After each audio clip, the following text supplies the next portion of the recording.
Talking Dallas Cowboys first round, they have drafted with the number 12 overall pick offensive lineman guard from the University of Alabama, Tyler Booker. This was sort of a surprising pick by pretty much everyone across the board. Booker was high on the Cowboys' radar, so in that context, it wasn't surprising. Dallas obviously needs playmaking help on offense, undeniably so. McMillan was gone. He went to the Carolina Panthers. He had been linked to Dallas. Dallas instead goes offensive guard. Obviously, Zach Martin has retired. There's some questions at that position. They do have young Cooper Beebe. They do have young Hoffman, of course. Smith at the other guard. He's pretty much locked down. So it looks like the Cowboys have their core in terms of their offensive line set up for the better part of the next decade. When you look at Guyton at left tackle, presumably he'll eventually grow into being a quality starter at that position. But this was a surprising move by a lot of people, especially for another draft in a row where many people expected Dallas to go playmaker in the first round. Before we get too deep into it, let's pull up Tyler Booker's overall stats here. Just look at his information. This first slide here is kind of the high level. You can see, like we talked about, guard from the University of Alabama, 6'5", 320, 34-inch arms, 11-inch hands, good measurables across the board. His production score, 81, right? Really good offensive guard at the collegiate level. Athleticism scores 56. Offensive line, unfortunately, though, doesn't really matter as much. Famously, Orlando Brown was hilariously unathletic. He's been a great tackle for a number of years in the NFL. His total score, solid, right? He's seen as a developmental guy. Let's go into a little deeper breakdown here, kind of the bio of his career. Five-star prospect, elite guy, went to the University of Alabama, all freshman SEC in 2022, second team All SEC in 2023, second team All American, first team All SEC last year, 2024. So he's a really elite collegiate player. Day one, five-star prospect. He checks every single box in terms of pedigree, great physical tools. I don't care so much about the athleticism, right? Offensive lineman. I care about how good of a blocker you are. And he is a very good blocker with very high upside. So from a perspective, just looking at Booker as a prospect, it's a good pick. But in terms of the overall roster structure and where Dallas needs to go, a lot of question marks here. We'll have to see how the rest of the draft shakes out, but this was certainly a stunning pick to start Dallas's draft season. Miles, I'm curious what your thoughts are on this Dallas move. But first, Cowboys fans, let us know your thoughts on this pick right now. I know it's going to be very polarizing. Give us your first reaction hearing the selection from the Dallas Cowboys. But Miles, let me throw it over to you now. What are your thoughts now that this pick is in by Dallas?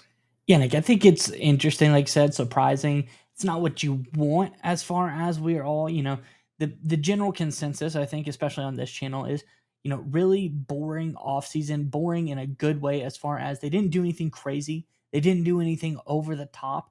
They didn't really go out of their way to get any high level free agents, but they made a lot of smart moves, a lot of football moves. And maybe that's just this team. This team continues into the draft, getting a guy like Booker. PFF has him rated as their number one guard prospect in this draft.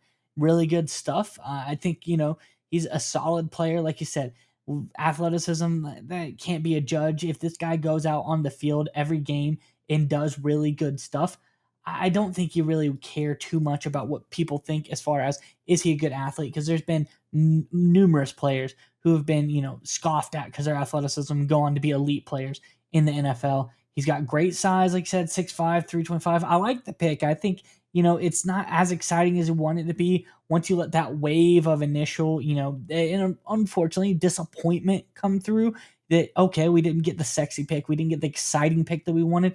It's not a bad pick whatsoever. And I think you got to be appreciative of that. It could have gone one of three ways. They could have got the sexy pick. They could have gotten a really bad pick. They could have gone crazy. They could have tried to like draft Shador Sanders or something like that. Or they could do something like this, the safer pick, Tyler Booker, a guy that's going to, like I said, anchor this offensive line. The offensive line is looking like that Dallas Cowboy team that was making deep playoff runs with DeMarco Murray. You got a really solid offensive line now, really good base here. Maybe there's a good future here, Nick. I really like this pick for Dallas, just schematically. I think overall, not a bad pick whatsoever. Yeah, and if you do look at the Cowboys' two best seasons, in the last, we'll say, decade and a half, right? I look at, of course, Prescott's rookie year, 13-3, and Romo's 2014 season. Obviously, they had other 12-win seasons after that. They had 3 straight years. But if you look at the years where I felt like they were just dominating and clicking as just a team, they were just incredibly dominant, playing good competition. Those were those great Great Wall of Dallas years, like you mentioned. So it's clear that that's the strategy. Will McClay, and look, Schottenheimer's a play action guy. He wants to run the football. This strategy seems to align with that. I think over the next few picks, right, when we go into day 2, we go to day 3, we'll have to answer a lot of questions. And we're going to have to break this down. I don't have all the numbers in front of me right now, but one of the things that did stick out to me this offseason was the plethora of overpayment at the guard position, right? There are a lot of people over just paying to get any decent quality guard. So I think at this point, Dallas was looking at their potential guard situation. Let's say BB is their center and Hoffman doesn't work out to be the guard. The following season, they would have to be one of those teams overpaying by $10 million to get a competent guard to slide in there. They're looking at the situation now, I think, say, listen, we get a guy now as a rookie. He's going to be incredibly cheap over the life of his rookie deal. So while everyone else is overpaying for competence, we're going to be dramatically underpaying for confidence. Now, whether you agree with that strategy or not, like that's up for debate, but it's clear this is what the Dallas Cowboys are thinking. We'll have to run the numbers in the coming days or weeks to really break down exactly if the Cowboys got a great value deal from that perspective or not. But I think it's very clear here that the Dallas Cowboys organization, I think it's undeniable. They are not listening to the media at all. They're not listening to fans at all. They're not listening to anybody at all except internal, right? We saw that with the Schottenheimer hire. We saw that with a lot of moves during free agency. Now, I think a lot of them turn out to be quality moves. Time will tell with Booker. I think it's very clear at this point the Cowboys are following their own process. Whether it's good, bad, or somewhere in the middle, time will tell. But this certainly was a very surprising start to the NFL draft. Yeah, Nick, and I think one thing you hit on here, the Cowboys, they're following their own plan. So at one, I love that for the fact of at least they have a plan and they're sticking to it. Like you said, we don't know if it's going to work out 100%. It seems good on paper. We like the direction they did this offseason, but at least they have a plan and they're sticking to it. There seems to be some direction for once in a long time on this team. Just there's a clear picture of what they got going.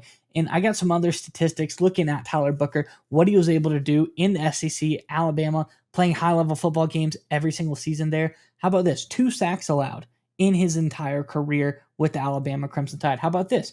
Only 21 hurries total allowed in his entire career at Alabama. This guy does a lot of great stuff.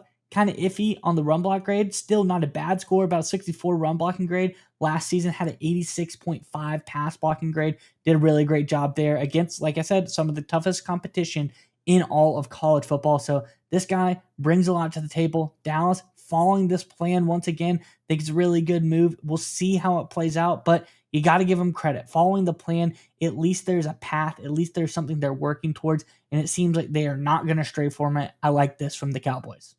And one important thing to note here is that we talk about building for Dak Prescott. What the Cowboys have clearly done these past 2 drafts, one final point with Geit and now Booker, this is the team that doesn't view Dak Prescott as we have to win now with him. They are not throwing the kitchen sink at him, surrounding him with veterans and playmakers.